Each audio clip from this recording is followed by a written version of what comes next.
जय श्री कृष्णा। कृष्णा जी और गरीब औरत की कहानी।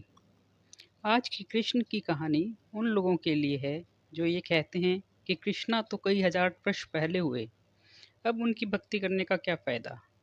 कहानी कुछ साल पहले की है। ये बात है कुछ समय पहले की ललितपुर जिले में रहने वाली एक सीधी सादी भोली भाली औरत कृष्ण की बहुत ज़बरदस्त भक्त थी। उसने अपनी भक्ति का यही गुण अपने बेटे में डाल दिया था। वह तो दिन रात कृष्ण की भक्ति ही करती थी। उसने अपने बेटे को भी कृष्ण मंदिर में सेवा करने के लिए लगा दिया था। उसका बेटा भी अब जवान हो गया था, लेकिन वह औरत बूढ़ी होने के बाद भी दिन रात कृष्ण को याद करती।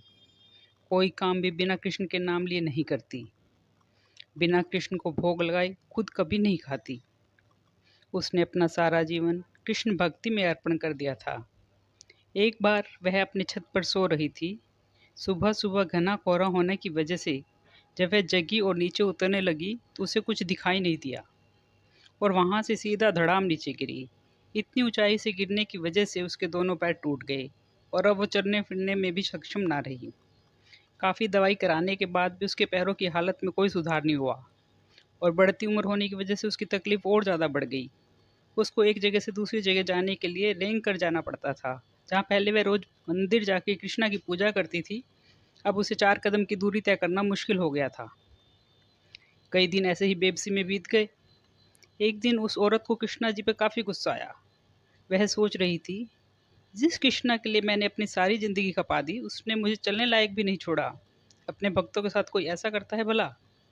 अगर ऐसी ही बात है तो मैं भी वही करूँगी जो कृष्णा ने मेरे साथ किया है। अगर मैं नहीं चल सकती तो कृष्णा को भी नहीं चलने दूंगी। औरत ने कृष्णा की मूर्ति के पैर तोड़ने का ठान लिया।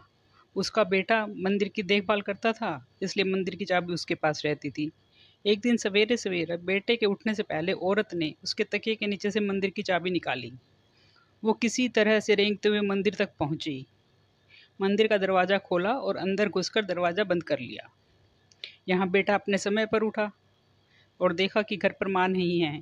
फिर उसने मंदिर के लिए चाबी ढूंढी तो चाबी भी नहीं मिली। तो वह दौड़कर मंदिर तक पहुंचा। उसे लगा किसी चोर ने चाबी चुरा ली है और अब वो कृष्णा की मूर्ति पर लगे सोने चांदी के जेवर चुरा रहा होगा, इसलिए मंदिर का दरवाज़ा अंदर से बंद है। काफ़ी देर तक दरवाज़ा खटखटाने के बाद जब अंदर से दरवाज़ा खुला तो बेटा और वहाँ सभी लोग जो इकट्ठा हो गए थे यह देखकर हैरान हो गए कि जो बूढ़ी औरत पहले ठीक से खड़ी नहीं हो पाती थी, वह एकदम से ठीक अपने दोनों पैरों से चलकर मंदिर के बाहर आई। सभी के पूछने पर औरत ने अपने साथ घटित हुए इस चमत्कार के बारे में बताया कि कैसे उसने भगवान कृष्ण से गुस्सा होकर सिलबट्टे से उनकी मूर्ति के पैर तोड़ने का प्लान बनाया था और उसके लिए उन्होंने गर्भ मंदिर का दरवाज़ा लगा लिया। तब भगवान खुद उसके सामने प्रकट हुए और रोकते हुए कहा कि आप मेरे पैरों को मत तोड़िए, इसके बदले मैं आपके पैर जोड़ देता हूँ। और जैसे ही कृष्णा ने उसके सिर पर हाथ रखा तो वो बिल्कुल ठीक हो गई। भगवान कब और किसको कैसे प्रसन्न होंगे कोई नहीं बता सकता। लोगों को लगेगा कि इस औरत को भगवान ने भय से दर्शन दिए थे, लेकिन यह भी प्रभु की एक लीला ही थी। लेकिन इसमें भी उस औरत के जीवन भर का समर्पण और भक्ति छिपी हुई थी। जय श्री कृष्णा।